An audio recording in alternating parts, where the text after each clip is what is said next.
மாவட்ட தலைவர் ஜெயக்குமார் விவகாரத்தில் சிபிசிஐடி விசாரணை போயிட்டு இருக்குது. திருப்தியா இருக்குதா? நேற்று ட்ரோன் மூலமா அந்த இடத்த வந்து ஆய்வு பண்ணியிருக்காங்க. எப்படி பாக்குறீங்க? எங்களுடைய கோரிக்கை தீர புலன் விசாரணை செய்ய வேண்டும். உண்மையான குற்றவாளி யார் என்று சட்டத்தின் முன் நிறுத்த வேண்டும்.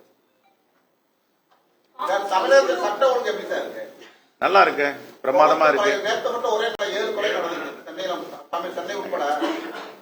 நாங்க ஏற்கனவே சொல்லி இருக்கிறோம், மாண்புமிகு முதலமைச்சரிடம் இரும்பு கரம் கொண்டு கூலிப்படைகளை அடக்க வேண்டும், ஒடுக்க வேண்டும்.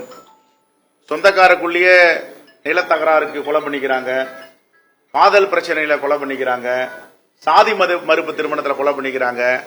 இதுக்கும் சட்டம் ஒழுங்கு என்ன பிரச்சனை இருக்கு? ஒரு கேங்ஸ்டர் இன்னொரு கேங்ஸ்டர் கூட மோதிக்கிறான் அப்படின்னா சட்டம் ஒழுங்கு வேடிக்கை பார்க்குது, காவல்துறை வேடிக்கை பார்க்குதுன்னு சொல்லலாம்.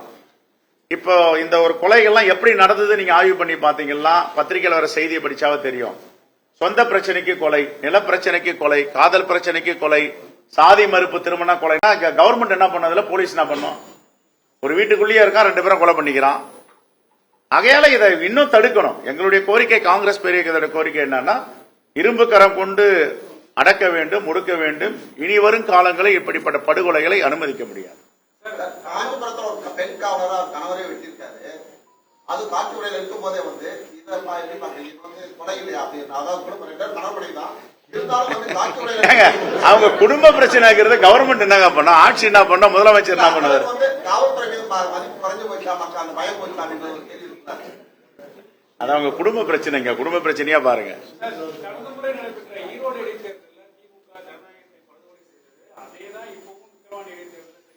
எங்க ஈரோடு சட்டமன்ற தலைவர், எங்க தலைவர் தான் இங்க உட்கார்ந்து இருக்காரு. இருங்க ஏங்க, ஈரோட்டில் நடந்த எலெக்ஷன் திராவிட முன்னேற்ற கழகமும் காங்கிரசும் ஜனநாயகத்தை காப்பாற்றியது.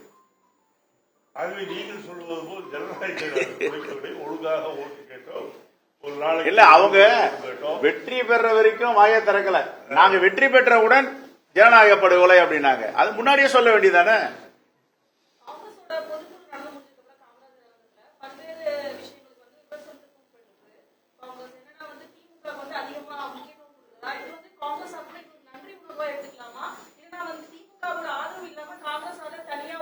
நாங்க தொடர்ந்து வெற்றி கூட்டணியா திராவிட முன்னேற்ற கழகமும் காங்கிரஸ் பேரியக்கம் இருக்கு.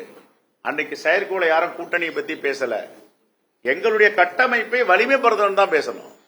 ஒவ்வொரு கட்சிக்கும் பேசுறதுக்கு உரிமை இருக்கு, மோட்டிவேட் பண்றதுக்கு உரிமை இருக்கு. மோட்டிவேஷனும் கட்டமைப்பை வலிமைப்படுத்தின ஸ்பீச் தான் எல்லாருமே பேசினாங்களே கண்டி யாருமே வந்து கூட்டணி பத்தி ஒருத்தர் கூட பேசல. தோழர்களும் பேசல, வந்த தலைவர்களும் பேசல. அதுக்குதான் தவறா திரிச்சு போட்டாங்கன்னு நான் ஒரு மறுபறிக்கை கொடுத்திருந்தேன். சார்ந்த இருக்காது, தனித்த இருக்காது. நாங்க இந்தியா கூட்டணியை வலிமைப்படுத்துவோம். திராவிட முன்னேற்ற கழகத்தோடு மிகவும் வலிமையா, பலமா, உண்மையா இந்த இந்தியா கூட்டணி இருக்கு. இந்தியா கூட்டணி வலிமை பெறும். Right, thank you.